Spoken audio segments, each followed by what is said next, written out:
8:28 de la mañana, 7:28 en las Islas Canarias, y comenzamos hoy con un par de minutillos de adelanto la tertulia de hoy. Pero antes de empezar la tertulia, déjenme que me felicite a mi querida y estimada suegra, que cumple hoy 95 años. Y está hecha una chavalota. Nada, querida suegra, aquí estamos para servir a usted en lo que quiera, como siempre. Un abrazote, Mercedes. Bueno, don Iván Vélez, ¿qué tal está usted? Bien, encantado de estar aquí. Felicito también a tu suegra por llegar a esa edad en esas condiciones. Pues sí, hombre, ya tiene sus achaques, 95 años. Los tenemos muchos, todos, yo muchos creo. años, pero vamos, está hecha una campeona. Don Julián Victoria, ¿qué tal está usted? Don Luis, pues hoy estoy más radical que ayer, pero un poquito menos que mañana. Vengo absolutamente consternado. ¿Cómo es posible que han detenido a altos cargos del Partido Popular en Almería por estar involucrados en la trama de corrupción de Koldo y las mascarillas? No era la trama de corrupción de Koldo. No tenía nada que ver con la trama de corrupción del Koldo. Era también mordidas por mascarillas, pero era una trama aparte. Es decir, tramas paralelas hacia lo mismo cuando los españoles estaban muriendo durante la pandemia. He dicho cómo es posible, pero realmente es una pregunta retórica. Ya sabemos que el bipartidismo lleva robando este país durante 50 años de forma legal a través de los impuestos y de forma ilegal a través de la corrupción. De hecho, es que me sorprende cómo sigue quedando algo por robar. Yo lanzo un mensaje. España es un país riquísimo, ¿eh? Lanzo un mensaje a la audiencia, que es: no le digan al Estado que tienen dinero en sus cuentas ni debajo del colchón. Vaya a ser que despierten al Leviatán y vengan vorazmente a por sus ahorros. Ayer conocíamos la noticia que España ha aprobado el nuevo techo de gasto, que se incrementa en un 8,5%, y por tanto sale Irene Montero a decir que la previsión de recaudación aumentará en un 20%. O sea, nos van a robar un 20% más. Quiero alertar a todo el mundo del saqueo, el nuevo saqueo que viene. Bueno, se ha abierto Twitter, aquí donde le ven, por eso viene tan peleón. O sea, años sin participar en Twitter y ha entrado en Twitter. Temblar. He caído en la burbuja tuitera. Bueno, ayer conocíamos a última hora en el programa esa detención del presidente de la Diputación de Almería, el vicepresidente de la Diputación de Almería, ambos del PP, un alcalde de un pueblo de allí de Almería, también del PP, y otra serie de personas por haber presuntamente cobrado mordidas en los contratos de mascarillas en abril de 2020, es decir, al principio de la pandemia. Parece ser que es una operación de más alcance donde se están investigando también concesiones de obra pública, y parece ser, eso he leído, me parece que es en el periódico ABC, que todo esto tiene su origen en una investigación contra una red de narcos, la operación Lua, en cuyas conversaciones interceptadas parece ser que se pudo abrir alguna pieza separada para el asunto de la corrupción. Pero si escandaloso era aquello, pues por muy escandaloso que fuera, ha quedado opacado por el conocimiento del nuevo informe de la UCO, absolutamente demoledor. Es decir, lo de la Diputación de Almería es una puñetera vergüenza, esa corrupción de un cargo del PP con la compra de mascarillas, y por muy puñetera vergüenza que sea, resulta que ha quedado opacado en todos los medios por el nuevo informe de la UCO sobre Cerdán, porque es que es tan voluminoso, tiene tantas aristas, tiene tanta información, que hoy todos los medios pues compiten por tratar de dar un dato más escandaloso que los demás sobre ese macro informe. En el macroinforme, ¿qué tenemos? Pues primero tenemos que se ha imputado a 3 directivos de Acciona, queda constatado como había una operativa para pagarle un porcentaje a Servinavar, la empresa de Cerdán, de las obras que se llevaba Acciona. Hay algunos detalles chuscos, como que Servinavar se llevó 2 millones por participar en la obra del Puente del Centenario, aportando un solo trabajador a esa obra, que curiosamente era el cuñado de Cerdán, el informe detalla los gastos que Servinavar cubría de Cerdán y de su familia, que si con tarjeta de crédito, que si pagándole el ático que tenía en Madrid. Hay conversaciones chuscas dentro del informe de la UCO, como cuando el socio de Cerdán en Servinavar se refiere a la mujer de Cerdán llamándola la Paqui y dice que la conocen todos los dependientes del Corte Inglés. Hay informes, hay datos en el informe de la UCO sobre cómo la trama no se limitó a España. Nació en Navarra, se extendió a toda España, pero luego quisieron internacionalizarse. Todo imperio tiende a expandirse. Y entonces también intentaron negocios en Marruecos, influyendo para que el gobierno marroquí concediera las obras del puerto de Kenitra a Acciona. Y para ello, pues Cerdán, que no era nadie en el gobierno, se apuntó a un viaje oficial por todo el Morro, allí a Marruecos, junto con Koldo, junto con Ábalos, para, pues eso, presionar a los marroquíes. ¿Quién acompañaba a Ábalos? Desvela The Objective en ese viaje. Pues Jessica Rodríguez, su sobrina, allí estaba también. Pues por cierto, supongo yo que el juez la llamará para interrogarla sobre aquello que ella hubiera podido ver o escuchar en aquel viaje a Marruecos. Hemos sabido que esta trama eran tímidos, porque los separatas catalanes cobraban el 3%, estos se conformaban con el 2% de lo que se llevaba Acciona. Y hemos sabido también pues que aparece el PNV, que le pidió a Cerdán, pues yo creo que incluso antes de que llegara Sánchez al poder, puestos en determinadas empresas públicas desde los que controlar contratos.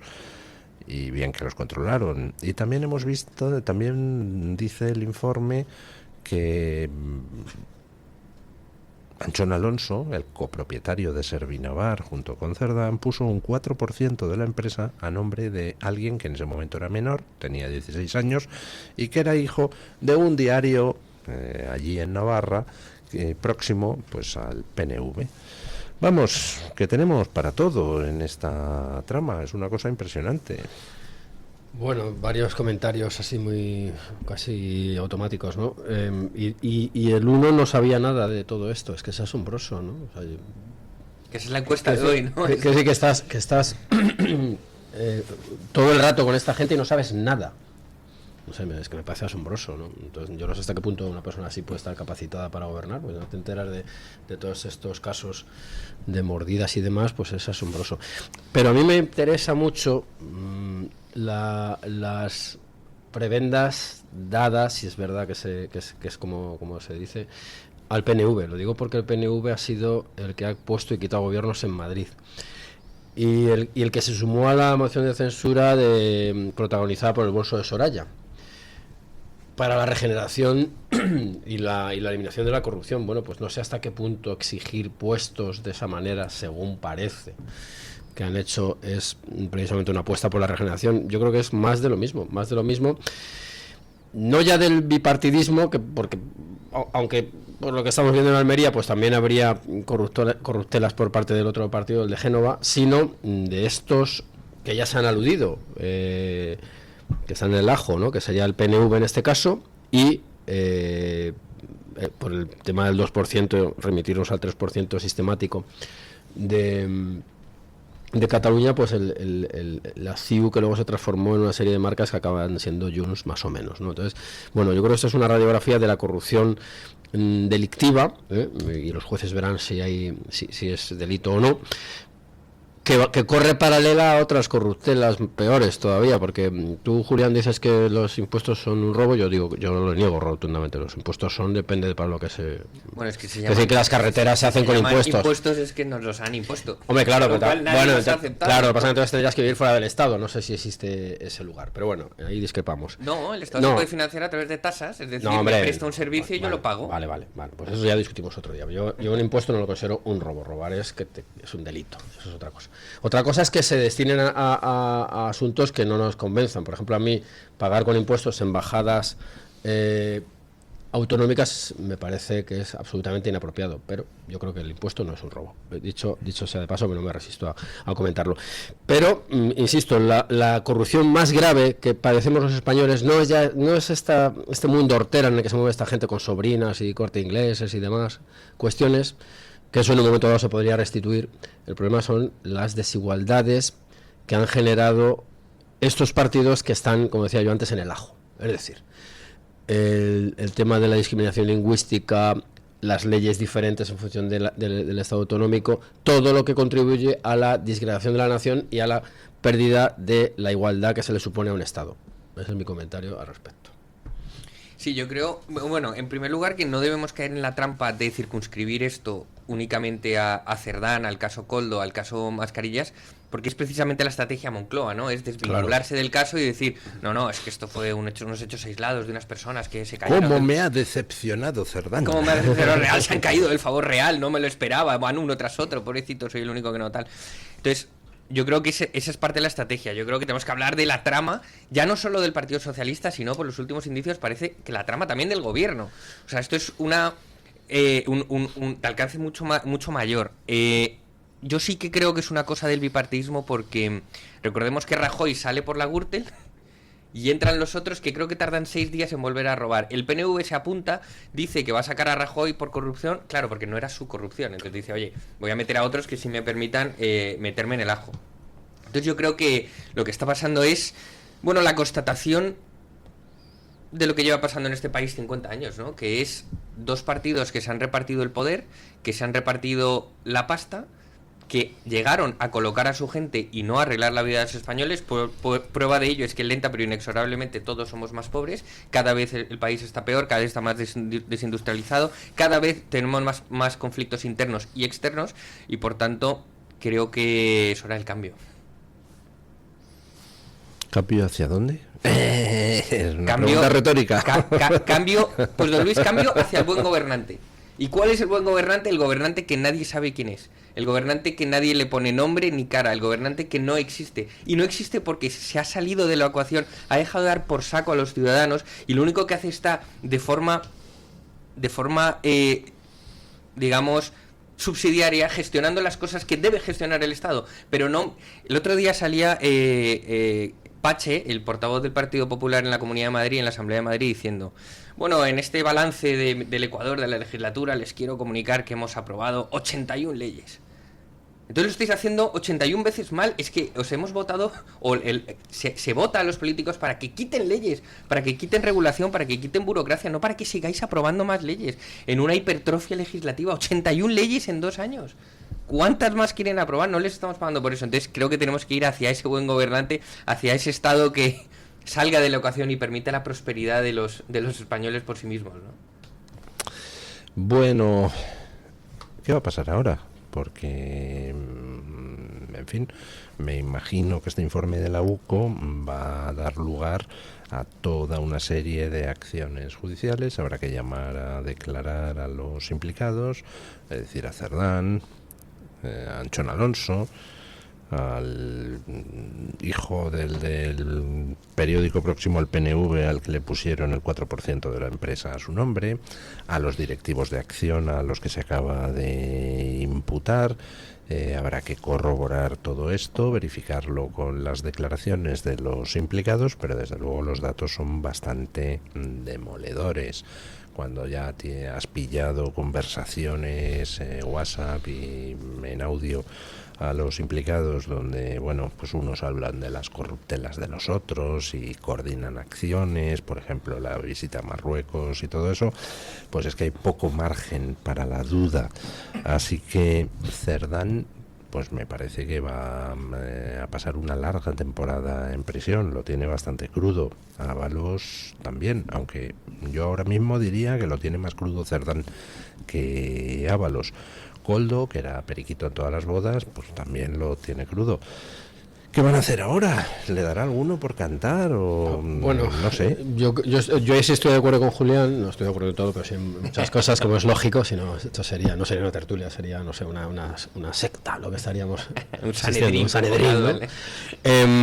Hombre, yo creo que están intentando desviarlo hacia un caso de corrupción protagonizada por Coldo, porque el caso se llama mediáticamente caso Coldo, ¿eh? O sea, démonos cuenta de cómo, como ellos tienen un control sobre los medios más masivos, valga la redundancia, pues etiquetan del modo más conveniente. En este caso es Coldo, pues que de algún modo es el más chusco de todos ellos, el más caricaturizable.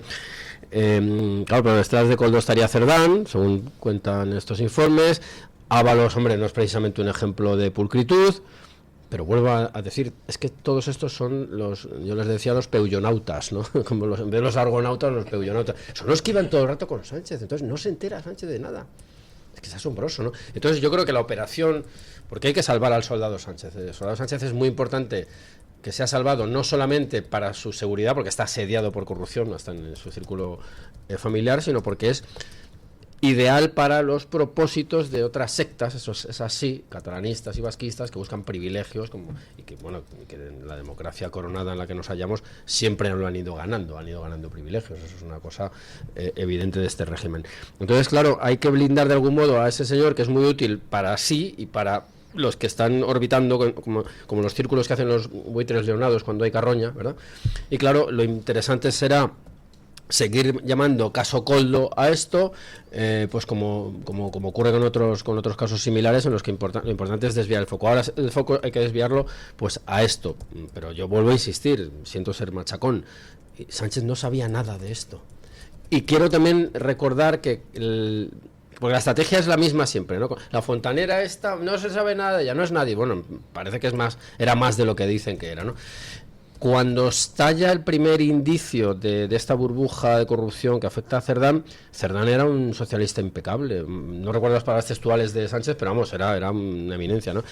Por no hablar de soy feminista porque soy socialista. Bueno, pero es que tenemos a Jordi Évole, que puso un tuit con la negociación de Santos Cerdán con Puigdemont, puso un tuit y dijo: algún día España agradecerá la labor de Santos Cerdán y pasearé por Cataluña y veré la calle Santos Cerdán. Sí. Claro, porque está también en la pomada, pomada de la secesión, ¿verdad? Yo en una Cataluña independiente no lo descartaría, vamos. Yo sí. Una calle para Caracas. Yo sí, don Luis, porque los benefactores de Cataluña, que uno de ellos es Felipe V, no tiene calle y está demonizado. Francisco Franco, que tanto hizo por Cataluña, que le dio toda esa industrialización. Primo de Rivera, claro, luego los detestan porque la hispanofobia está por encima de cualquier cosa, ¿no? Entonces no va a haber calle para Santos Cerdán. No va a haber calle para Santos Cerdán. Si fuera Sanz, pero no, es Santos. No, Santos es demasiado castizo. Santos, hombre, por favor. Santos Cerdá.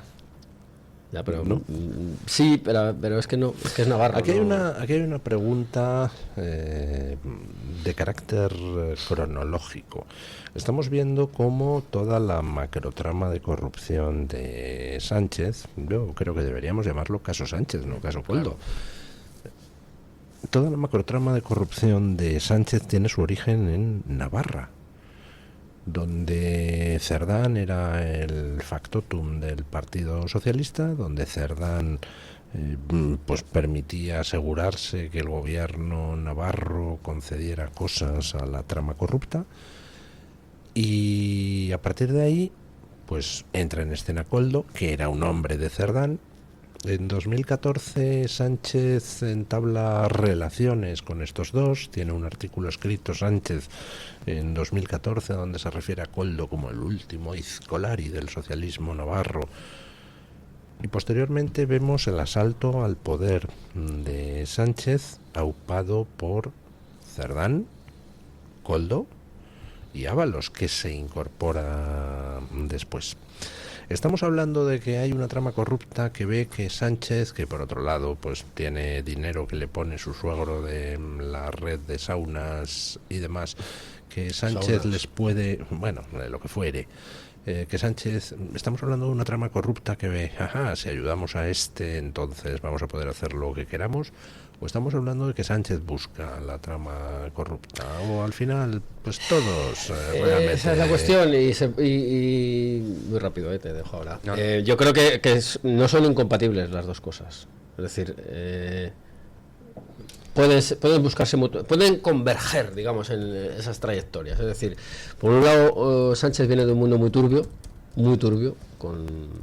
no voy a entrar en detalles, pero no detalles escabrosos, sino detalles de conocimiento de algunos mecanismos del poder, y luego pues esta gente parece que tampoco estaban en la política para aspirar a impecables ideales. Entonces, de algún modo, pues bueno, un roto para un descosido, que se dice en estos casos, ¿no? Sí, yo creo que es, como dice Iván, convergen varios factores, pero es, oye, ya te hemos ayudado, ahora nosotros vamos a robar.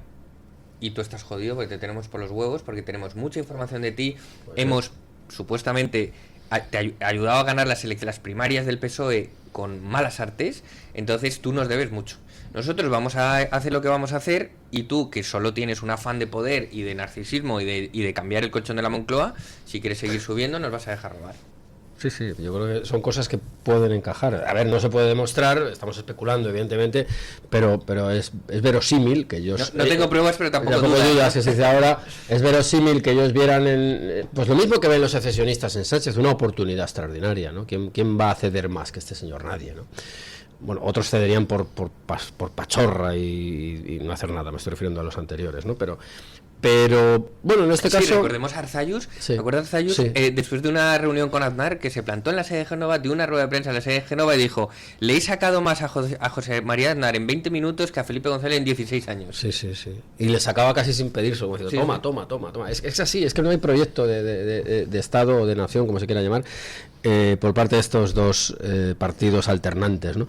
Y entonces, pues bueno, esta trama, si es verdad que ya operaba antes de la subida al poder de Sánchez, pues vio en Sánchez una posibilidad. Es una interpretación que yo creo que se puede sostener, ¿no? Y viceversa, él vio pues que esta gente se movía bien en los ambientes análogos a los que él conocía. Digo yo. Bueno, el caso es que tenemos, sea como fuere, buscó él a la trama o la trama le buscó a él. Lo cierto es que al final se incorpora Ábalos a la trama y Sánchez pues también se termina incorporando, y es quien desde el gobierno permite que esta trama esté actuando desde el mismo momento en que Sánchez llega a Moncloa, haciendo dinero con absolutamente todo. Las mascarillas, resto de material sanitario, promociones inmobiliarias, obra pública, empresas de hidrocarburos que estafaban a Hacienda. Y ahí sigue Pedro Sánchez, sin dimitir. El señor que presentó una moción de censura a Mariano Rajoy porque supuestamente el Partido Popular se había beneficiado de la Gürtel, que vamos, comparado con esta trama de corrupción, pues es una especie de caquita pequeñita. No sé, vamos a poder forzarle a dimitir a este tío en algún momento. Pues, hombre, yo lo veo muy difícil. Yo sé lo que quiere escuchar el público que nos esté viendo, pero aquí hay que venir a intentar decir lo que pensamos. Es muy difícil que dimita. Porque, vamos a ver, la dimisión, ¿a dónde le conduce? La dimisión, otra cosa fuera una imputación, eso ya serían unas cosas diferentes. Pero ¿a dónde le conduce la dimisión? Esa es la pregunta. ¿Ha juzgado instrucción de San Bernardo? Claro, por ejemplo, ¿a dónde le conduce? Entonces, claro, eso hay que tenerlo... Depende de lo que negocie, ¿no? Yo no lo veo, yo llevo sosteniendo, porque esta es la típica pregunta que siempre se hace en las reuniones así. ¿Cuándo cae Sánchez? ¿Cuándo cae el PSOE? Vamos, y Sánchez en este caso. Y yo siempre he sostenido, y bueno, voy a volver a decirlo, y ojalá me equivoque, yo creo que va a resistir. Pero es que además es un tipo sin escrúpulos, con lo cual más fácil para resistir. Y además, si es que la falsedad es inherente a su figura. O sea, ¿cuántas cosas ha hecho opuestas a lo que ha dicho? Pues, yo qué sé, la amnistía, la tesis doctoral han dicho que es un plagio y él no denuncia. A mí me dices tú, Julián, que el libro del Perú lo he plagiado, y te aseguro que nos vemos en los tribunales, porque no puedo admitir eso. Pero él sí, porque es seguir, le da igual. Y vuelvo a insistir, la gente que lo sostiene, ¿dónde van a encontrar otro mejor? ¿Es que la gente que le sostiene tiene futuro? Yo es que sinceramente veo que después del paso de Pedro Sánchez por el gobierno no va a quedar nada del PSOE y con un poco de suerte tampoco nada del PNV. Bueno, y yo no seré yo quien lo lamente, pero que de momento estos jóvenes que van en bici pues siguen pedaleando, ¿no? Porque además yo creo, y la ofensiva esta que estamos viendo mediática, porque la televisión española, que es así que los impuestos está claro que están dedicados al autobombo, es sesión continua, 24. Yo la veo por morbo a veces, como el que hace una cata estratigráfica en el terreno para ver a qué niveles es propaganda sistemática. Entonces, ellos supongo que empezarán a pensar que ya escampará, y que a lo mejor llegamos al 27 y si hay que pactar con el partido satánico no sé qué, pues ya se le dará al partido satánico lo que pida. Es que es la falta de escrúpulos. Mi teoría, don Luis, siempre ha sido que él está aguantando hasta que condenen a su mujer, a su hermano, los indulte y entonces ya puedan huir. Si él dimite antes de que pase eso, tiene a toda su familia a merced de los tribunales. Claro. Si él espera, los van a condenar y luego los indulta, como hizo Biden. O sea, esto no es nada loco. Biden antes de irse dejó un decreto indultándose a él y a toda su familia. Sí. Me parecería bastante inteligente. Oye, yo aguanto, me quedo en el poder, primero intentando mover los resortes para que no los condenen, y si los condenan, los indulto y nos vamos a República Dominicana, donde presuntamente tienen 6 millones de euros en la cuenta. Bueno, Julián, sí, bueno, eso no son informaciones. Yo no sé, la verdad, no sé, tengo que tomar un café para asimilarlo. De todas formas, es usted un poco ingenuo. Dice que Biden indultó a su familia. Biden no indultó a nadie, fue un autopen. Claro, es cierto. Una autofirma. Autopen. Como no podía ni firmar él, firmó un... Bueno, pues se ha entendido la maniobra. Pero es verdad que Trump le está atacando esos indultos a través de eso, porque dice que esa firma no es legítima. Es cierto. Bueno, esto ya es demasiado. Pues yo no sé qué es lo que pasará. Yo creo que, como dice don Julián, que Sánchez intentará aguantar todo lo posible para intentar... Don Iván también lo dice, no solo don Julián. Bueno, y don Julián y don Iván. Que intentará aguantar todo lo posible para indultar a su familia. Lo que pasa es que el todo lo posible pues es hasta una fecha de caducidad muy concreta, que es a mediados de 2027, y al paso que vamos, pues no sé, si a Pujol van para 14 años y no le han juzgado, yo no sé cuándo van a terminar juzgando a la mujer. Al hermano lo mismo le da tiempo a indultarle, pero lo de la mujer ya empieza a estar la cosa... En fin, que vamos hacia tiempos que se agotan.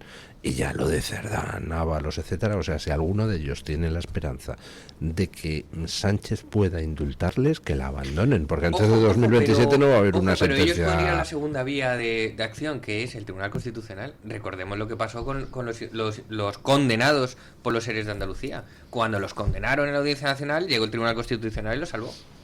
Entonces, los que no son mi familia pueden ir tirar por el lado del Tribunal Constitucional, que un recurso de amparo, y los indulten, y los que son mi familia sí que no los indulten, los sobresean la causa y digan no entran en prisión, y a los míos sí que los indulto.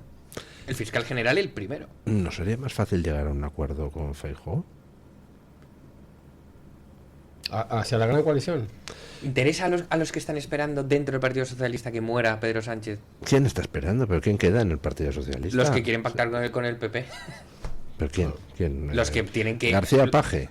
Los que ¿Le ve usted a García Paje? El Partido Socialista no va a desaparecer, con lo cual los que esperan o los que estén en desgracia, o los apestados, estarán esperando que caigan todos los de la cúpula. Juan Lobato, por ejemplo. Y decir, oye, el pacto de la regeneración, yo no estoy manchado por nada. Es más, yo denuncié y no utilicé se ha reforzado su figura.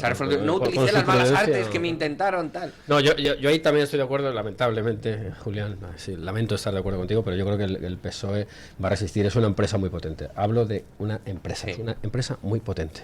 Constructora del activo argentino. Muchísima gente come de ahí. Sí. Es imposible que la dejen caer. Es muy difícil que... yo lo siento porque mucha gente con cierta candidez y buenas intenciones, pues venga, se limpia todo esto, pero hay que ser realistas. Las cosas no son tan sencillas, lo cual no quiere decir que haya que desfallecer, pero las cosas no son sencillas. El PSOE, es un palabra que yo odio, pero que ellos utilizan mucho, tiene mucha resiliencia. Y luego no se le puede negar mucha habilidad por contraposición al PP. PP, hablando de bipartidismo. Los del PP son muy torpes en el manejo de la propaganda, ¿no? Y en ese sentido, pues vamos a ver cosas asombrosas, ¿no? Y demonizaciones tremendas, propagandas de todo tipo, y ahí se mueven muy bien. Y luego dice Julián, mucha gente depende del PSOE, muchísima gente. Mucha gente. Vamos a ver, si tú como socialista le quitas 500 euros a un trabajador y le das 100 a cada desempleado, pierdes un voto pero ganas 5. Son máquinas de ganar votos el Partido Socialista. No paran de crear pobres porque los necesitan para eternizarse en el cargo. Ellos viven de que haya pobreza. Ellos no han venido a solucionar la pobreza porque necesitan a la pobreza como razón de su existencia. Con lo cual es imposible que el Partido Socialista desaparezca como empresa. Estoy totalmente de acuerdo con Iván, que es una empresa. Hasta el punto de que sacan pecho del ingreso mínimo vital, cuando es una cosa que es para decir, lamentablemente tenemos que dar un ingreso mínimo vital a X personas. No. El gobierno ya da esto. No, el gobierno ha ampliado las ayudas y más personas que el gobierno Rajoy se benefician de las ayudas que da el gobierno. Entonces tus políticas han sido una basura, porque cada vez más gente necesita del Estado para llegar a fin de mes o para comer. Por no hablar de la inmigración masiva y sin control, que esa la hemos criticado siempre, yo siempre la he criticado.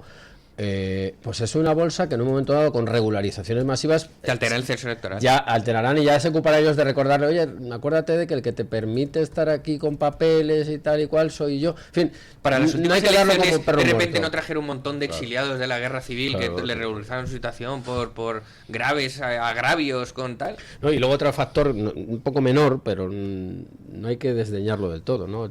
El guerra civilismo que implantó Zapatero, personaje muy influyente, asombrosamente influyente, porque ¿quién iba a pensar que se pudiera rehabilitar? Ahí está la habilidad del PSOE, capaz de rehabilitar a Zapatero. Como capaz, por ejemplo, en su momento Zapatero, de rehabilitar a Álvarez del Valle, uno de los fundadores del FRAP. Es que es asombrosa la capacidad de esta gente, la falta de escrúpulos. Pues hay mucha gente hoy que fantasea con que está a punto de acabar con el franquismo. O sea, que lo digo porque estamos ya en las fechas. Y es una aluvión de actos, tal. Yo no digo que eso sea un voto masivo, porque es verdad que las generaciones más jóvenes ya les pilla tan lejos, pero bueno, todavía la pirámide poblacional española, que está como está, pues gran parte de unos estratos importantes todavía fantasean con un ardoroso antifranquismo retrospectivo post-mortem, cosas que pasan.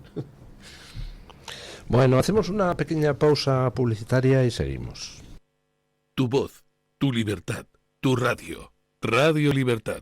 El DHA Omega 3 es clave en el funcionamiento normal del cerebro, la visión y el corazón. Si te preocupa el deterioro asociado a la edad, debes tomar DHA. El DHA de Mederi Nutrición tiene certificación IFOS, máximo estándar de pureza y calidad. Busca DHA Pure NPD1 o visita ahora mederinutrición.com. El Teatro de la Zarzuela recupera El Potosí Submarino de Emilio Arrieta. Una zarzuela cómico-fantástica en 3 actos bajo la dirección musical de Iván López Reynoso, en una desternillante versión de Rafael Villalobos sobre la corrupción y el tráfico de influencias en la España del 93, del 19 al 30 de noviembre en el Teatro de la Zarzuela. INAEM, Ministerio de Cultura, Gobierno de España. Escúchanos y no te pierdas nada. Síguenos en redes sociales y entérate antes que nadie de nuestros contenidos, entrevistas y momentos destacados. Búscanos como Radio Libertad en todas las plataformas y únete a nuestra comunidad. Conéctate y vive la libertad en tu radio. La doctora Margarita Esteban, especialista en medicina estética, llega a Madrid con el revolucionario tratamiento Endolit para la remodelación corporal sin liposucción ni quirófano. Consigue eliminar esa grasa localizada o tensar esa piel flácida que tanto te trae de cabeza, de piernas, brazos, glúteo o abdomen con Endolit. En una sola sesión y sin postoperatorio. Infórmate en la consulta de la doctora Margarita Esteban en la Clínica Sandra Oliveira, Antonio de Maura 7, El Retiro, o agendando tu cita médica en el 689-707-317. ¿Con cuántas personas te cruzas cada día? En nuestro país, 1 de cada 4 vive en riesgo de pobreza o exclusión social. Una realidad que no siempre es visible. La de más de 12 millones de personas que hacen tu mismo trayecto, que se sientan a tu lado.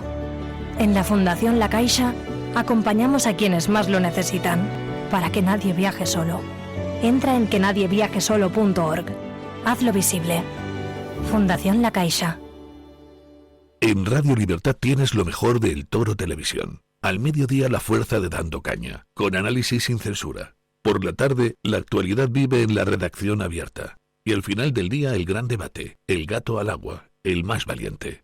Radio Libertad y El Toro Televisión, la información que importa cuando importa. Radio Libertad también es El Toro Televisión.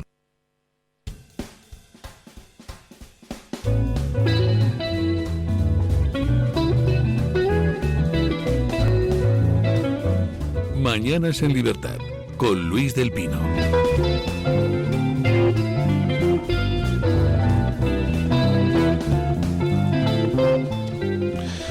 Bueno,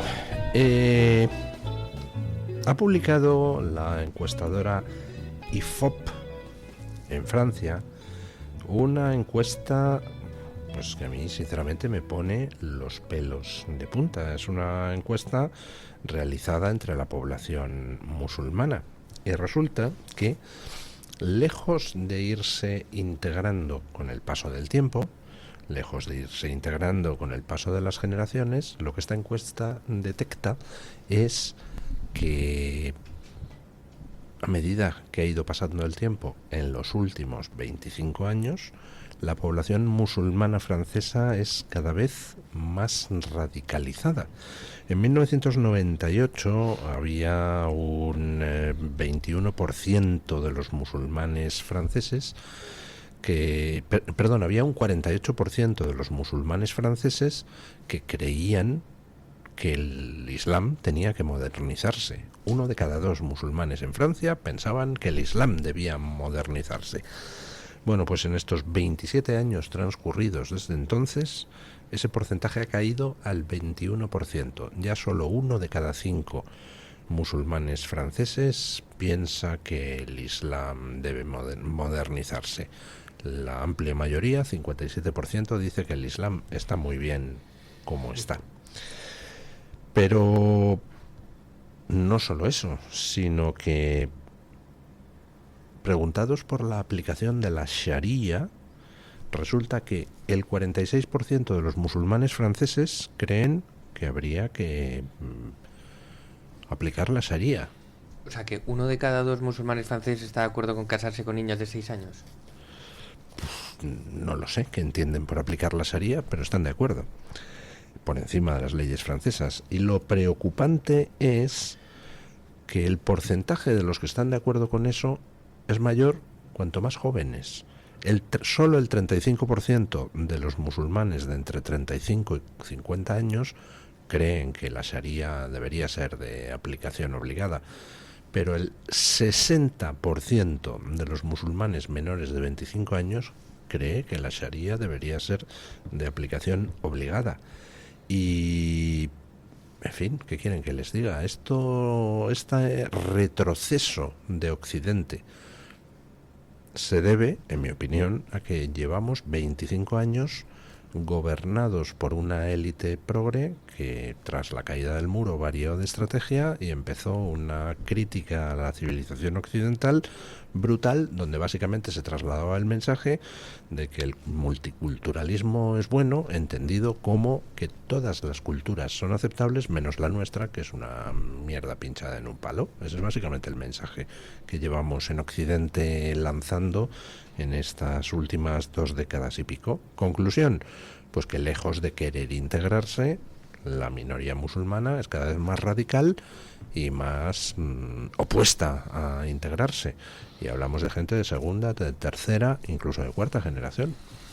Nada nuevo bajo el sol o bajo la media luna, habría que decir en este caso. Quiero decir que esto es un fenómeno que ya es bien conocido. Es una tendencia ya prolongada en el tiempo. Estamos hablando ya de unos porcentajes muy altos, con un estrato juvenil muy alto, más que los mayores, que de algún modo venían. Esto pasa con muchos fenómenos migratorios, ¿no? El emigrante, no digo el migrante, digo el emigrante, pues viene a trabajar en muchos casos, no siempre, pero ¿qué pasa con las siguientes generaciones? Pues que algunas no se integran y hay que decir algo que es de perogrullo, y espero que no me pase como al padre Custodio, las incompatibilidades que hay entre religiones.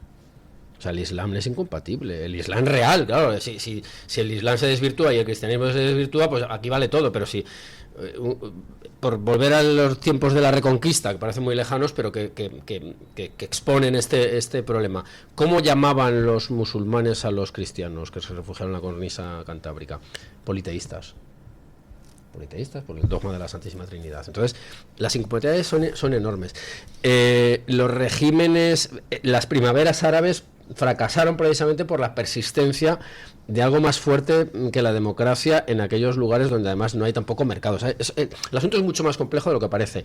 En las ciudades se crean guetos. El musulmán difícilmente se integra, pero por muchas razones. Voy a ir a casos muy burdos. El vino y el jamón, quiero decir, son parte constitutiva de nuestro día a día. Ellos lo alejan, o sea, lo rechazan, perdón. En la mezquita a la mezquita se va, a las iglesias no se va. Apenas, se va en bodas, en entierros, pero no se va habitualmente. Y en la mezquita el imán que dirige la oración va colando una serie de postulados que son pura ortodoxia musulmanes. Y luego, por finalizar, no olvidemos la visión del Islam que el Islam tiene del mundo. Lo divide en dos partes: el territorio del Islam, donde rige la Sharia, y el territorio de la guerra. Dar al de Islam, los gentiles, ¿no? Claro, dar al Islam y dar al árabe, me parece que se llama. Y de hecho nosotros somos kafres, los que estamos fuera del Islam. Y entonces ellos tienen una idea supremacista que tratan de imponer. Luego, por otro lado, el Islam también tiene pues una especie de red asistencial interna, esto es así, una especie de diezmo que también debiera funcionar, no sé hasta qué punto. Y entonces ofrece pues una especie de lote completo para el musulmán, que desde la otra parte no se ofrece. Me recuerda un poco, salvando las distancias infinitas casi, a como ocurría y sigue ocurriendo otra vez en el mundo del terrorismo de diversas intensidades vascos. El terrorista, el que orbitaba en ese mundo, tenía un corte de pelo concreto, una forma de vestir, una música, dónde ir, qué tomar, es decir, un lote completo de vida. Y el Islam yo creo que lo ofrece y enfrente no hay nada. Enfrente no hay nada porque ni siquiera la Iglesia ha sido firme no ya en el combate, sino en el mantenimiento de sus dogmas más claros y más estrictos. En fin, se ha diluido mucho con esto de la idea del diálogo que tanto gusta. En fin, yo creo que el Islam pisa fuerte y probablemente pise más fuerte en un futuro, y veremos cosas que nos helarán la sangre, como decía la madre de Pagaza, creo yo. Varios aspectos aquí. Me ha llamado mucho la atención un dato que has dicho, don Luis, de esa encuesta, que el 60% de los musulmanes hasta 25 años creen en la aplicación de la Sharia. Sí. Acción-reacción. Entonces es normal que la mayoría de los jóvenes españoles hasta 25 años estén votando a Vox. Están viendo al enemigo dentro de la ciudad. Y no tengamos miedo de usar la palabra enemigo. Claro que son mis enemigos. Si vienen a ponerle un velo a mi hija, si vienen a decir que mi mujer es inferior a mí, si vienen a decir que mi mujer no puede trabajar, no puede estudiar, no puede conducir, claro que son mis enemigos. Y han sido los enemigos tradicionales de la cristiandad siempre, porque son bárbaros, porque son incompatibles con nosotros y porque vienen a imponer unas desigualdades que en el cristianismo y en Occidente se han defendido siempre. Bueno, aclaremos que no todos los que vienen con esa mentalidad. De hecho, hay muchos que vienen huyendo de sus países, pero eso es como, precisamente por eso. Sí, pero eso es como, no todos los musulmanes son terroristas. Joder, pero todos los terroristas son musulmanes. Válgame Dios. Tampoco es Entonces, no es una evidentemente no todos vienen a eso, pero sí en la naturaleza de las cosas, sí como raíz, como fundamento del Islam, tienen eso. Pero por ejemplo, como le pongo un caso. Un turco que se larga de Turquía y va a vivir a Holanda, y este es un caso que conozco personalmente. Y entonces allí pues resulta que en Holanda la mayor parte de la comunidad turca está más bien tirando hacia Rotterdam, y le pregunta a uno: pero ¿por qué no vives en Rotterdam? ¿Por qué vives en Utrecht? Y dice: hombre, porque yo vengo huyendo de Turquía, vengo huyendo de la creciente islamización en Turquía. Si ahora me voy a vivir a Rotterdam, pues entonces me voy a encontrar rodeado de turcos, dice, que son turcos, muchos de ellos de segunda generación, que no conocen lo que es aquello y que ahora resulta que son casi más radicales que aquellos de los que yo vengo huyendo, ¿no? Pero sí, no olvidemos, por ejemplo, el caso francés. El caso francés es interesante, porque es más, porque además allí está el libro casi visionario de Houellebecq de sumisión, ¿no? Sumisión, que es lo que significa Islam. No nos olvidemos también lo que significa. ¿qué ocurrió con la inmigración argelina? Bueno, pues que eran unos argelinos de aquella manera, con ciertas compatibilidades, pero las generaciones posteriores son las que se han radicalizado. Y el asunto demográfico, yo insisto mucho en este tema porque creo que es fundamental, es clave. Es clave. Si la natalidad de los musulmanes es de 8 veces la autóctona, la que fuera, pues claro, el crecimiento es mayor. Y entonces el sentido de pertenencia a un colectivo creciente, pues favorece este tipo de cuestiones. Lo del velo y tal, que Vox se está oponiendo, me parece una medida absolutamente necesaria. Felicito, me parece que ha sido Manolo Gavira el que lo ha propuesto en Andalucía, me parece una medida necesaria. En Madrid se propuso y el Partido Popular votó en contra. Sí, bueno, es que Madrid tiene estas cosas, ¿no? El PP de Madrid tiene sus cositas, ¿no? Y bueno, lo que estamos viendo es un creciente uso de esa invisibilización de la mujer. Es que a mí lo que me sorprende, lo que yo no puedo entender sinceramente, es cómo las feministas oficiales les parece estupendo que vayan las mujeres con velo, les parece una cosa maravillosa, ¿no? Y es que es una postura verdaderamente elitista y verdaderamente inadmisible. Y don Luis, el caso particular que has puesto antes no deja de ser un caso particular, pero es que sistemáticamente observamos como la población musulmana, cuando supera el 35% del sitio donde reside, se aíslan entre ellos, montan un partido y se empiezan a votar entre ellos. ¿Qué está pasando? En Nueva York ha ganado un alcalde musulmán. Y todos, ha ganado un alcalde musulmán. Ya, pero es que esto en Europa lleva pasando mucho tiempo. El de Londres, el de Luton, el de Blackburn, el de Birmingham, el de Leicester, el de Rotterdam, son musulmanes. Se votan entre ellos. Entonces, son una inmigración que no se puede adaptar y que además viene a imponer. Salía el otro día un vídeo escandaloso. Yo eso es lo que discuto, eso de que no se puede adaptar. Yo lo que digo es que hasta la década de 1990, claro que se adaptaban. Y hasta la década de eran poquitos. Y hasta la década de 1980, 70, los países musulmanes estaban evolucionando hacia la occidentalización. Y es a partir de la caída del Shah, la sustitución por el régimen de los ayatolás y el ascenso de una determinada élite progre en Occidente, cuando el mensaje se invierte y en vez de decir, oiga, todas las culturas son respetables, pero la cultura occidental, en fin, pues es digna de admiración por esto, aunque solo sea por el tema de que alumbró la Declaración de los Derechos del Hombre. En vez de decir eso, se empieza a trabajar contra la cultura occidental, a promover el multiculturalismo, y entonces es a partir de ese momento cuando el mundo musulmán deja de evolucionar hacia lo occidental y pasa a ir hacia atrás. Entonces estamos de acuerdo que no son integrables. No, si no son, siempre y cuando nos integremos primero nosotros mismos. Si es que el problema que tenemos es que una parte de la población occidental en estos momentos trabaja contra Occidente, está todo el día diciendo que Occidente es lo peor de lo peor, tiene que pedir perdón por toda la historia universal. Es decir, el problema no son los musulmanes, el problema somos nosotros, los occidentales, que embaucados por una ideología progre estamos trabajando contra Occidente mañana, tarde o noche. Si cambiamos eso, lo otro cambia automáticamente. Los enemigos son los dos por separado. Hay un detalle importante. Ellos han aprovechado que Occidente tiene los enemigos internos para meterse e invadirlos. Los derechos humanos que surgen tras las bombas atómicas, no olvidemos este detalle, son contestados ¿con qué? Con los derechos del Islam, la Declaración del Cairo. Es decir, que los derechos humanos son admisibles siempre que encajen con la ley musulmana. Es decir, es un mundo separado. Es un mundo separado que demográficamente va creciendo, que en Occidente encuentra ventajas. Mira, es que los asuntos son mucho más complejos y yo siempre intento de las simplificaciones. Cuando se habla de ayudas a la natalidad, muchas ayudas van a acabar si no se ponen unas cláusulas muy concretas, son los únicos que tienen hijos. Porque en Occidente, y ahí sí que estoy de acuerdo con usted, Luis, sí que es verdad que hay muchas cosas a las que se ha renunciado, una especie de sentimiento de culpa. Por ejemplo, la idea de maternidad, más allá, por supuesto, se ha demonizado. Claro, se ha demonizado, más allá, que yo no lo niego, el problema de la vivienda, de los sueldos, eso no se puede negar. Pero sí que es cierto que las niñas, como diría Joaquín Sabina, ya no quieren ser princesas, no quieren tampoco ser madres en muchos casos, porque se ha inoculado la idea de que eso poco menos que es un lastre. Y sin embargo ellos lo ven como una herramienta, con aquella famosa frase de que los vientres de las mujeres musulmanas conquistarán Occidente. Entonces hay un proyecto en un lado que podemos rechazar, yo lo rechazo, yo no quiero saber nada de ese asunto, pero en el otro lado hay poca cosa. Entonces en ese sentido sí que tiene usted, o me alineo con usted, pero lo que está claro es que la radicalización es un hecho.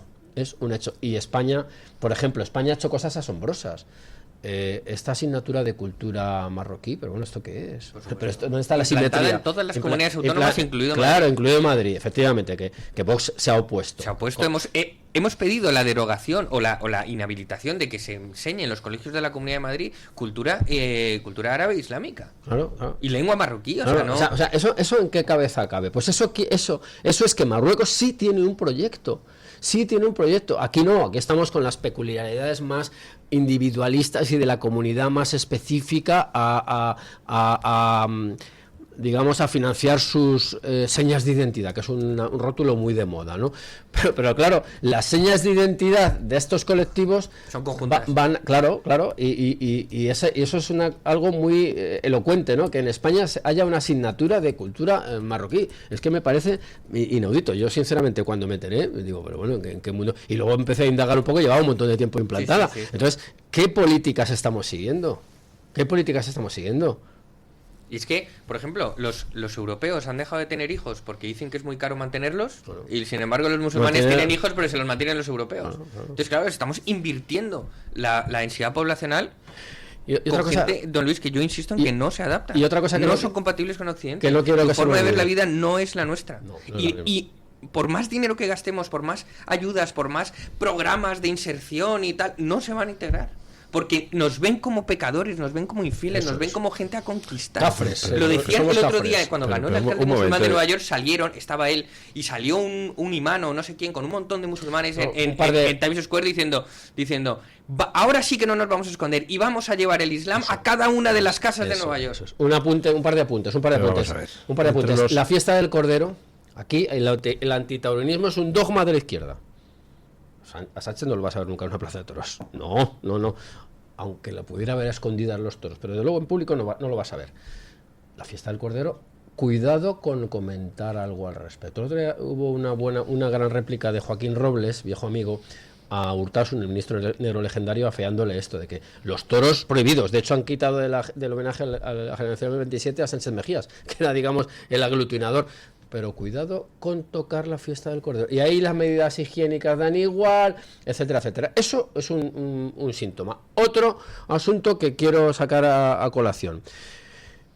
Ya por cuestiones de edad, yo sé que hace unos años se rumoreó la cristalización de un partido que se llama Prune, que era un partido islamista en España. Parece ser que se diluyó, no sé. Ojo, si la comunidad musulmana española funda un partido. Abróchense los cinturones. Pero ahí hay una cosa obvia, vamos a ver. Dentro de los musulmanes existe la variante radical. Sí, y es muy radical, y es no integrable. En eso estoy completamente de acuerdo. Pero cometeríamos un error si suponemos que es que a los musulmanes les gusta que les machaquen.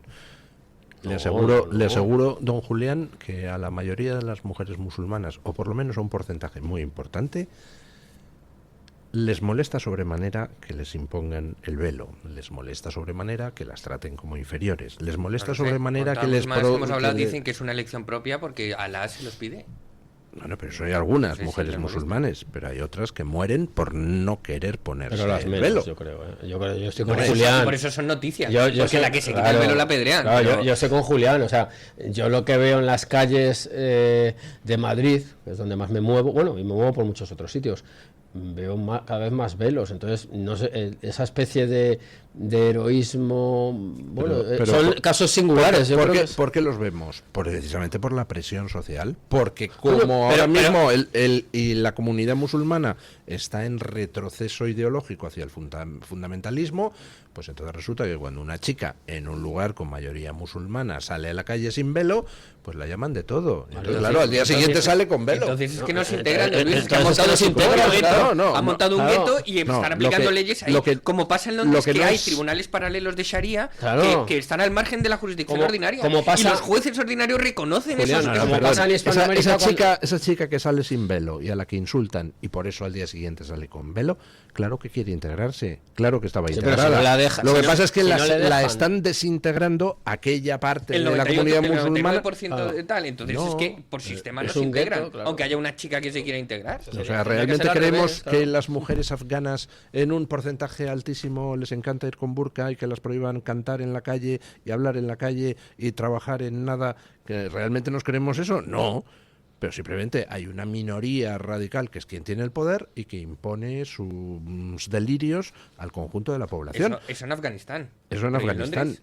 Pero si nos vamos a Marruecos, en Marruecos, pues hombre, hasta hace no mucho tiempo bebías vino todo el que te diera la gana, había bares para parar un tren. ¿Qué está pasando? Pues que desde hace unas décadas están yendo a menos. ¿Significa eso que es que no se integran? No, significa que están tomando el poder unas corrientes cada vez más radicales porque nosotros en Occidente lo hemos querido así. Porque realmente en esos países a la gente le gusta beber, vivir, cantar, hacer lo que les da la gana como en cualquier otra parte. No, pero entonces, pero Claro, un momento. en sus países. Pero Eso eso es hablando de que presup- no se integran los nuestros. Pero es presuponer que entonces casi en esos países que hay 4 extremistas que condicionan a toda la sociedad. Yo disiento, perdón. Los regímenes se sostienen porque suele haber una masa crítica suficiente. O sea, yo no creo, por ejemplo, Cuba, que es un desastre. Le voy a Cuba. poner ahora un ejemplo. Un segundo. Sí, bueno, sí, estamos aquí para discutir, claro. Cuba, que es un desastre.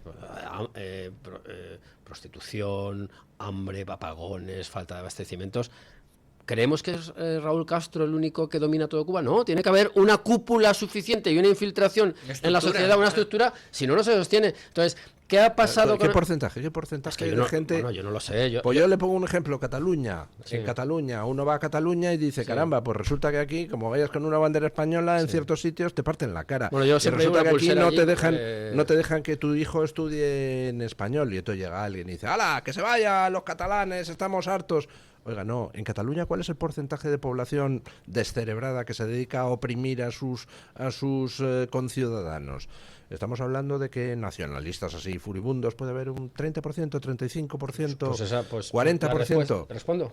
Responda. La respuesta es ese porcentaje, 35, 40 o el que sea, han impuesto esa realidad. Ahora hay una lona en la Gran Vía. Pues entonces ahora llega uno y dice, es que los catalanes no se integran. Oiga, ¿cómo que no se integran? Hay un Bueno, 35, bueno. 40% de la población que está machacando al resto. Pero están don Julián, contentos de ser que es españoles. un emprendedor y un joven con mucho futuro, pone una panadería en Hospitalet de Llobregat y dice, bueno, no quiero problemas, voy a ponerlo todo en catalán.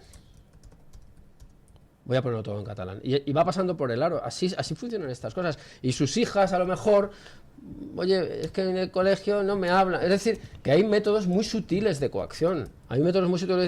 Y estamos hablando del catalanismo. No podemos compararlo con el islamismo.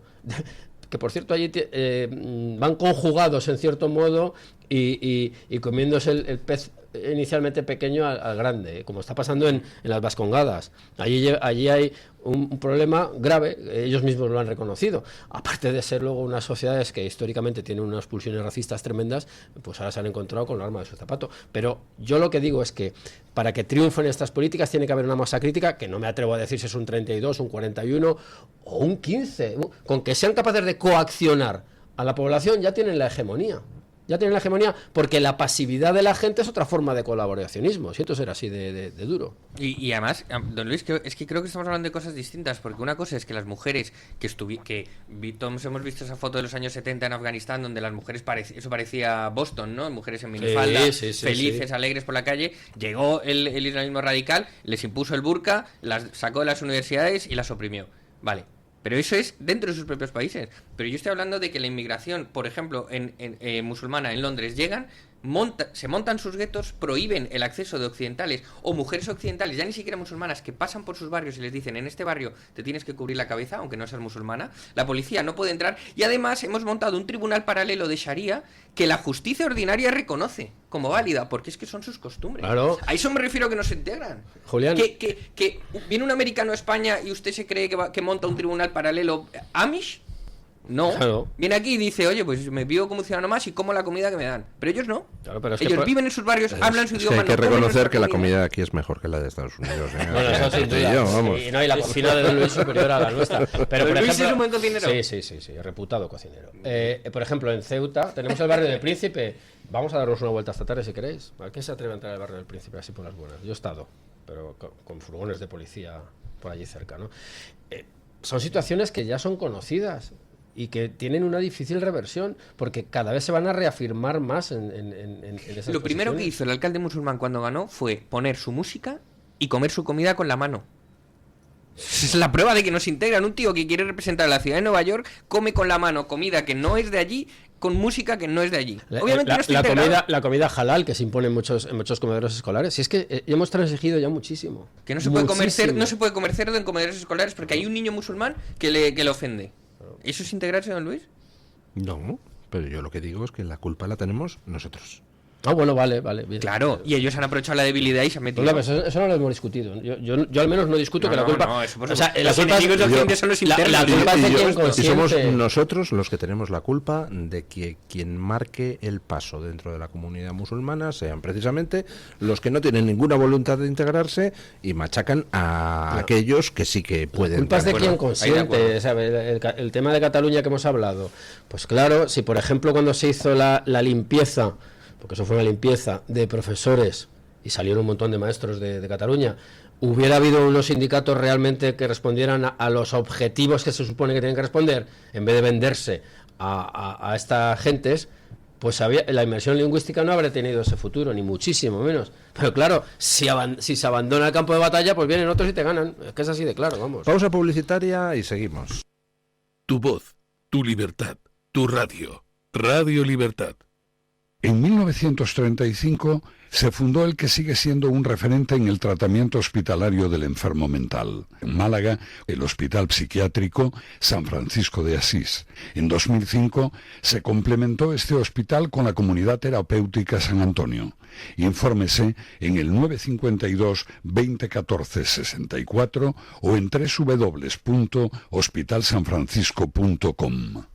¿Sabes que hay 30.000 muertes en España por infartos? ¿Sabes que por cada minuto transcurrido las posibilidades de sobrevivir disminuyen en un 10%? ¿Y sabes que una ambulancia de media tarda en llegar a nuestra casa entre 10 y 12 minutos, produciéndose 3 de cada 4 infartos en nuestro hogar? Por todo esto, nace el proyecto Protege tu Vida. Tu hogar cardioprotegido con el mejor desfibrilador y de fácil uso. Ponlo en tu casa. Pide información al teléfono 900-730-061. Recuerda el desfibrilador que salva una vida. Infórmate. 900-730-061.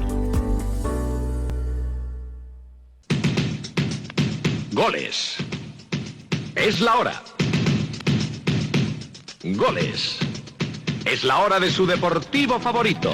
Vuelve Goles. Vuelve Parrado. Vuelve el clásico de la radio deportiva. A las 12 de la noche en Radio Libertad.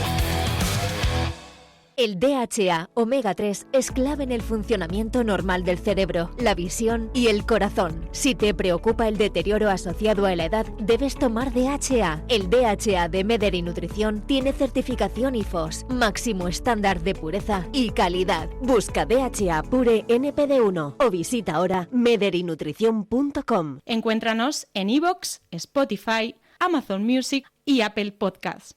Radio Libertad. A un clic de distancia. La doctora Margarita Esteban, especialista en medicina estética, llega a Madrid con el revolucionario tratamiento Endolit para la remodelación corporal sin liposucción ni quirófano. Consigue eliminar esa grasa localizada o tensar esa piel flácida que tanto te trae de cabeza, de piernas, brazos, glúteo o abdomen con Endolit. En una sola sesión y sin postoperatorio. Infórmate en la consulta de la doctora Margarita Esteban en la clínica Sandra Oliveira, Antonio de Maura 7, El Retiro, o agenda agendando tu cita médica en el 689 707 317.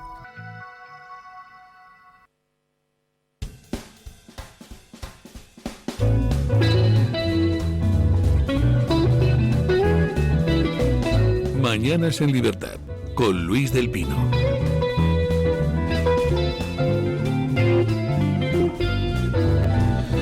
Bueno, Luis, ustedes... un momento, antes, para cerrar el debate de antes, una noticia que les quiero leer. Del ABC de hoy. Los franceses musulmanes... Es indisciplinado. Los franceses musulmanes jóvenes coquetean con el islamismo. El 81% de los franceses musulmanes de 15 a 24 años estiman que su religión es más importante que el Estado, anunciando un cambio de gran calado en la Francia social y política tradicional. No se integra. Eso en Francia, el Estado. Se integraban, sus padres estaban integrados. Y ahora lo que hay que preguntarse es cómo es posible que los hijos... están integrados o eran menos? ¿Cómo? A lo mejor es que sus padres eran menos y por eso no se notaba que no estaban integrados. Y ahora, como son muchos, ya es patente los guetos. No lo sé, pero creo que tiene más bien que ver con el tema cultural, con el tema de que nosotros mismos les estamos lanzando el mensaje de que su cultura es mucho más respetable que la nuestra. Entonces, pues así no me extraña que nos integren, vamos, sería ridículo. Dice, mi cultura es una basura, ¿quieres integrarte en ella? Y dice, hombre, pues no, ya que se pone usted así. Claro, vas a decir eso. Bueno, quien posiblemente estén nuestros oyentes preocupados por muchas cosas, algunos por temas personales, otros por temas políticos. Si tienen ustedes un mal día, piensen que hay alguien que tiene un día peor, que se llama Nicolás Maduro. A Nicolás Maduro pues ya le han planteado el ultimátum. El 24 de noviembre será catalogado el gobierno venezolano como amenaza terrorista directa a Estados Unidos, lo cual es la cobertura legal que permite a partir de ese momento a Trump hacer lo que le dé la gana con la fuerza aeronaval que ha instalado en las costas de Venezuela y que es impresionante. Y bueno, el otro día nos decía Trump, a preguntas de un periodista, sí, el gobierno venezolano está intentando negociar. Y parece ser que la negociación consistía en que Maduro le hizo llegar a Trump la propuesta de venga, vale, dejo el poder, pero hacemos una transición ordenada y me quedo aquí entre 2 y 3 años. Y claro, el gobierno de Trump le ha dicho ¿nos has visto cara de ser europeos? ¿Nos has visto cara de ser Josep Borrell, Ursula von der Leyen? Ni 2 años, ni 3, ni 1, ni 3 meses. Te vas y te vas ya. Con lo cual, pues me supongo que estará en estos momentos Maduro y su régimen pensando en qué hacer de aquí al 24 de noviembre, ¿no? ¿A dónde se llevan los Rolex, no? ¿A dónde se llevan los Rolex, sí? Viene un terremoto a Venezuela. Creo que una de las grandes noticias de que Trump ganara es por fin la caída del régimen. Esto todos sabemos que va a caer. Tan es así que Josep Borrell y todos sus antiguos socios, ¿no? Ahora se están desmarcando. El propio Petro se están desmarcando de Maduro. No, es que Maduro, la verdad es que es un poco dictador, tal, porque ya están oliendo lo que viene. Y viene es el cambio de régimen. ¿Qué va a pasar después con Venezuela? Con esa inestabilidad que va a quedar, no lo sé. Pero pongamos la cura y luego empezamos a tratar la enfermedad, ¿no? Bueno, dos comentarios muy rápido, ¿no? El Nobel María Corina Machado creo que apuntaba ya en una dirección de sustitución. Y luego, por lo que a nosotros respecta, pues hay mucha expectación por si debajo de esas alfombras salen cosas relacionadas pues con la... No sé si os acordáis, la Fundación CEPS, que tiene que ver con el nacimiento de Podemos, las muchas visitas que han hecho algunos miembros de Unidas Podemos o de esa órbita en su momento, y sobre todo el papel que ha jugado allí José Luis Rodríguez Zapatero. A mí eso me gustaría que saliera a la luz, a ver qué encontramos realmente, porque hay muchos rumores y hay mucha gente que, como dice Julián, no tiene pruebas pero tampoco dudas, ¿no? de una colaboración, digamos, turbia también. Habrá que ver, a ver si tiran de la manta, porque eso nos interesa a todos como españoles, ¿no? Porque habrá que ver esas maletas que van y que vienen, esos intereses petrolíferos, en fin, esos negocios. ¿Qué pasó con Delcy, no? Claro. Porque además Venezuela es que ha sido siempre una tierra de mucho, para España, con mucha interacción, históricamente. Hay que ver, don Luis, cómo es el cáncer, el patógeno del socialismo, que cada venezolano tiene $1 millón debajo de los pies en petróleo. El petróleo se lo compran a Cuba, que se lo trae Rusia, que estaban pasando tanta hambre que se comieron a los animales del zoo. Entraron al zoo de Caracas y se comieron a los leones, a los tigres, del hambre que está pasando la gente. Hay que denunciar el socialismo todos los días de nuestra vida. No, y lo que ha producido en Venezuela con un éxodo tremendo que ha perjudicado a Colombia. Colombia ha tenido que acoger un montón de venezolanos. Es decir, 1 millón de venezolanos han entrado, ¿no?, sin vacunarse. Fíjate. A la frontera colombiana. Está causando una pandemia, porque vienen con enfermedades que en Colombia ya no estaban. Yo digo que la situación es... Entonces esperemos que sea para bien del pueblo venezolano, por supuesto, y ya digo que la derivada española socialista me interesa muchísimo. A mí también, pero pregunto, ¿qué va a pasar? ¿Va a salir huyendo Maduro? Maduro va a decir que se atrinchera allí en el Palacio de Miraflores? Maduro buscará una salida. Si es verdad que el ultimátum sale adelante, buscará una salida como hacen todo este tipo de personajes, ¿no? De hecho, él ya ayer dijo que sí, que habla con Donald Trump, pero sentados cara a cara, ¿eh? Quiere la foto. Si no habla inglés. Quiere la foto del mismo modo que Puigdemont la quiere con Sánchez. Es decir, esas escenificaciones siempre ofrecen algún tipo de rédito propagandístico, ¿no? Y cierta, entre comillas, equiparación, ¿no? Entonces él está buscando eso porque si es verdad que va a caer, él querrá irse a algún sitio. ¿Dónde? Pues no sé, Cuba podría ser. Se me ocurre, vamos. No tengo información. Pero es que Cuba también van a caer, ¿no? Bueno, es que no va a poder huir. Cuba va detrás. Bueno, pues igual que Nicaragua. Vamos quemando tapas. Y aparte, en Cuba, bueno, es el mejor sitio para vivir del mundo, ¿eh? Depende de cómo te llames. Depende. Una vez hablé con un cubano que me dijo, hay un sector de la isla donde vive el 1% de la población, que son el núcleo duro del castrismo, que no sabéis lo que es Nueva York. Sí. Casas de lujo, Porches aparcados en la puerta, servicio con carne todos los días. Sí. No, de todas formas, puestos a elegir sitio, yo creo que antes se va Maduro a Moscú, ¿no? Bueno, como el dictador Assad. A Moscú, yo creo que él también. Pasa que hace mucho frío por aquellas latitudes. Se compra un abrigo de pieles de sus vuelos. No, pero vamos a ver, él de algún modo está jugando veladamente esa carta, como amenazando, si metéis mano aquí, atenderos a las consecuencias. Algo así, no me acuerdo literalmente de esa amenaza que ha trasladado, pero sí que existe, ¿no? Claro, bueno, porque en todos los conflictos involucran a varias potencias. Solemos pensar en dos, pero siempre hay un tercero, un cuarto invitado por ahí discreto, ¿no? Ya lo has hecho. Y incluso China tiene muchos intereses. Yo no digo que se vaya a ir a China, pero China, si es que se va también, que esa es otra. China también en Hispanoamérica tiene muchísimos intereses de manera creciente, además. Sí, está cambiando. Ojalá sea una transición pacífica y no desestructurada, que provoque el éxodo masivo de venezolanos muertos de hambre a los demás países. Que si ya son pobres, no me quiero imaginar lo que tenga que pasar cuando tengan que atender a 5 millones de venezolanos. Claro. Bueno, ¿quiere usted una noticia? Sí, hombre, claro. El PNV dice que no es verdad lo de que pidiera cargos a Santos Cerdán. Vamos. O sea, Santos Cerdán, y lo aporta la UCO, hizo un documento detallado diciendo el PNV dice que quiere estos nombramientos, pero dice el PNV que no, que ellos no han pedido nunca nada. Bueno, en fin, no sé si creer al PNV o al documento de Cerdán. Y en cualquier caso, sea una solicitud o una propuesta, eso delimita una interacción entre dos partes, ¿no? Corrupta o presumiblemente corrupta.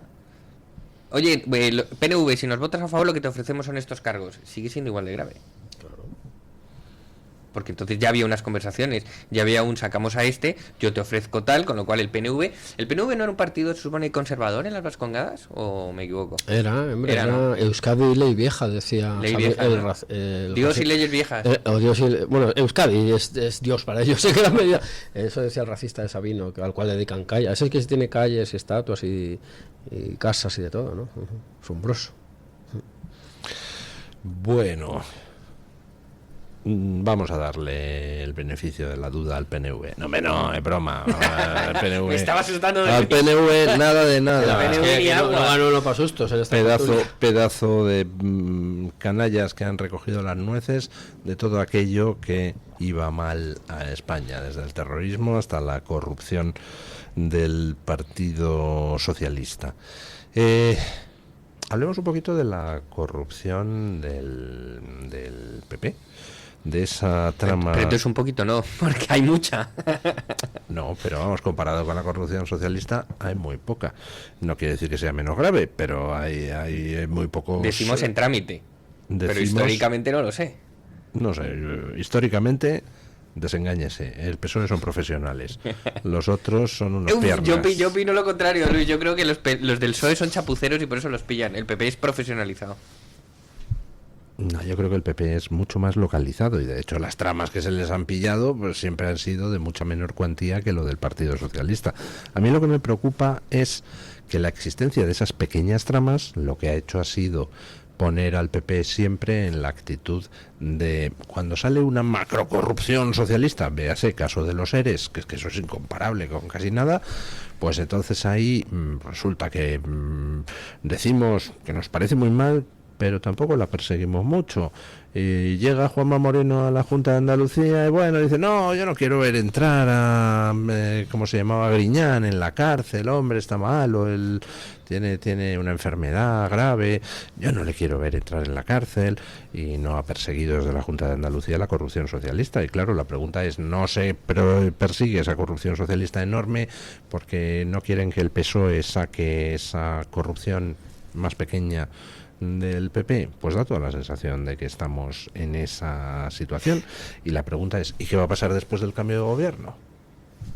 ¿Va a perseguir un eventual gobierno de Feijóo la corrupción socialista?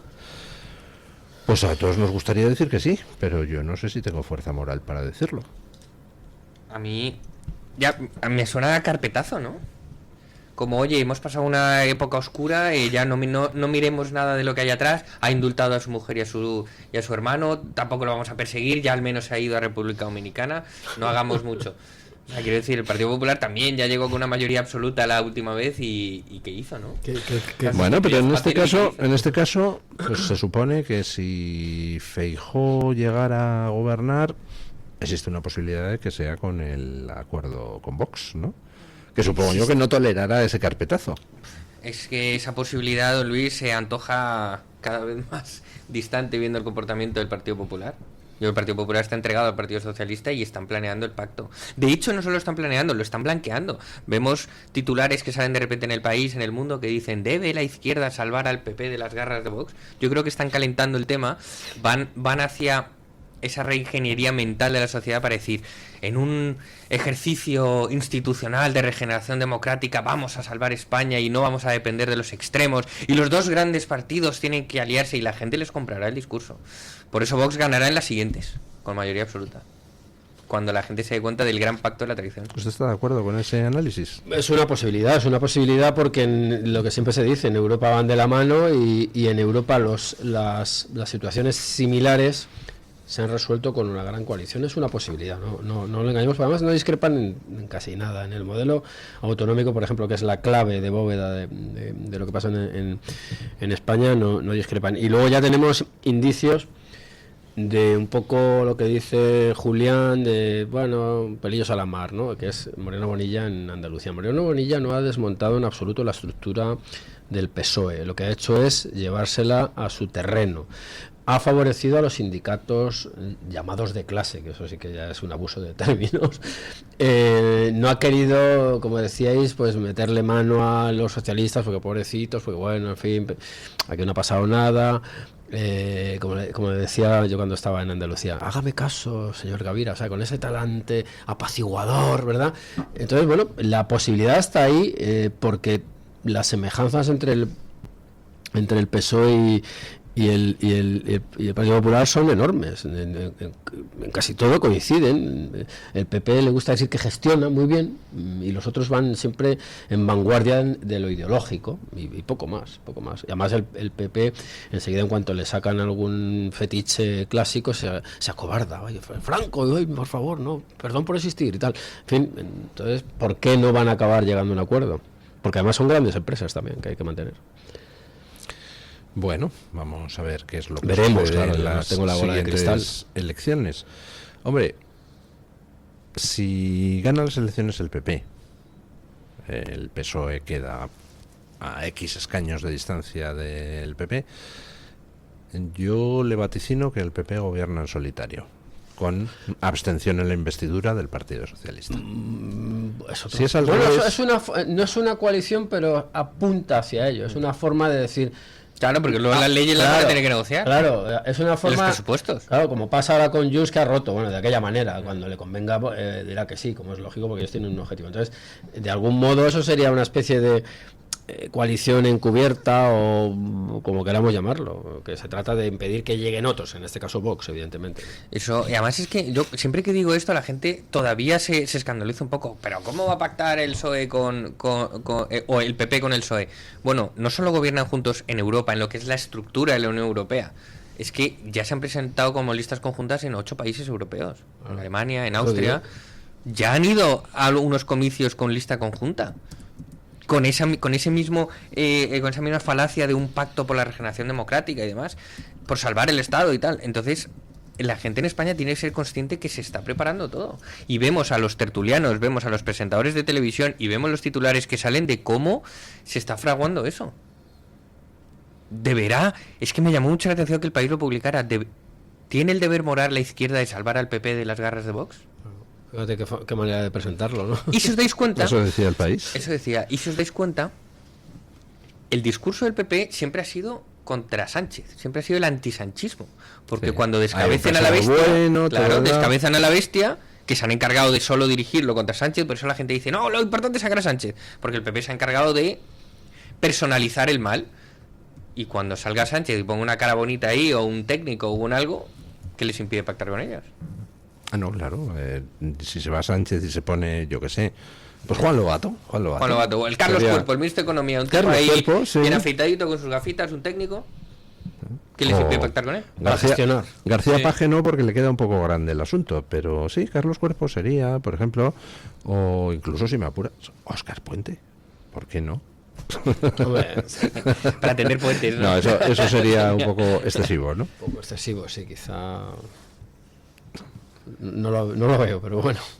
Bueno, pero con un Carlos Cuerpo, un Juan Lobato, pues evidentemente, ¿por qué no pactar el PP? Sí, un candidato aseado, que no esté salpicado. Habría que hacerle, eso sí, una investigación en fondo de que no esté salpicado por nada. Pues podría ser, no hay que descartarlo, ¿eh? O sea, las inercias de la partitocracia son enormes, eso no debemos olvidar. Bueno, hablemos un poquito de Estados Unidos, ya hemos mencionado el asunto de Venezuela, pero... Ayer digo yo que Trump estaría contento con Pedro Sánchez, porque Pedro Sánchez compareció públicamente para decir que le vamos a dar 800 y pico millones de dólares a Zelensky, a mi amigo Volodymyr, decía Pedro Sánchez, que son 800 y pico millones para que Ucrania compre armas a Estados Unidos. Vamos, que ayer pues Pedro Sánchez inclinó la cabecita para hacer lo que Trump estaba exigiendo, que los europeos compremos armas para Ucrania y se las compremos a él, a Trump. Una jugada maestra, clásica. O sea, estamos en esa órbita de hace mucho tiempo, no sé. Llama la atención, don Luis, que mientras compramos armas a Estados Unidos para pasárselas a Ucrania, financiamos el lado ruso con la compra del gas. Claro, ya cada vez menos, también hemos obedecido en eso. Ya no y compramos gas ruso. Ahora las empresas gasísticas españolas están comprando a Estados Unidos. Hay vigentes contratos que estaban firmados con los rusos y que van a seguir suministrando hasta creo que es el 2026 a finales algunos, pero ya los nuevos contratos se están firmando con Estados Unidos. Por Dios, ¿cómo va el Tito Trump a permitir? Es una jugada maestra. Y además, una cosa de fondo, pero ya no es solo que le compremos a quien y hacia dónde fluye el dinero, es que esas compras se hacen en dólares, lo cual refuerza el dólar como la moneda reserva para intercambios internacionales, en detrimento de los BRICS y de las nuevas alianzas que estaban surgiendo en el este. Es una jugada absolutamente maestra que posiciona a Estados Unidos para los próximos 20 años otra vez. Parece baladí, pero que el comercio mundial se mueva en una moneda y no en otra es fundamental para la supervivencia de Occidente. Sí, y que algunas facturas hay que pagarlas, ¿no? Pues esos apoyos a Palestina, esas cosas, bueno, sí, publicitariamente van por un lado, pero la realidad profunda va por otro, que es esto de que ese dinero que parece se le da a ese señor de Ucrania, en realidad se le está dando a otro señor más alto y más rubio, ¿no? Cosas del imperio. ¿A qué señor más alto y más rubio? ¿A Trump? Pues claro, a Estados Unidos. Bueno, no a él, evidentemente, ni tampoco a Zelensky, son símbolos, ¿no? Bueno. Sin dejar Estados Unidos, ¿qué les ha parecido el asunto de la información sobre el caso Epstein? Donde yo tengo la sensación de que al final el Partido Demócrata ha terminado cayendo en una trampa del Partido Republicano o de Trump. La otra jugada maestra. Y ya han empezado a salir los datos del caso Epstein, los correos electrónicos que el Partido Demócrata reclamaba. No solo de lo que ha salido hasta el momento no hay nada contra Trump, cosa que ya intuíamos, sino que ya ha tenido que abandonar todas sus responsabilidades públicas un político demócrata, Larry Schumer, que fue ministro con Clinton y asesor de Obama, y que ese sí que tenía algunos correos con Epstein, pues hombre, de contenido sexual, ¿no? Fijémonos en esta jugada maestra, en esta sucesión de eventos. Trump hace campaña electoral diciendo, como una de sus, digamos, vanguardias en su programa electoral, que en cuanto llegue va a revelar los casos Epstein y va a decir quién tenía contactos, quién había pertenecido a esa trama, ¿no? Trump gana y de repente dice, no voy a publicar los archivos Epstein. Y sale todo el Partido Demócrata diciendo, eso es que está escondiendo algo, tenemos que presionar, vamos a por Trump, eso es que él está metido en el ajo. Presionan y resulta que Trump no está y están ellos. Es una jugada maestra, han caído en la propia trampa. Sí. Ha sido una jugada de ajedrez como hace mucho tiempo no había. Claro, ahora vemos que todos ellos están salpicados por el caso Epstein, como ya avisaba Trump, como ya avisaba Elon Musk, de que cuando levantaran la alfombra y se supiera el tema Epstein, mucha gente iba a ir para adelante.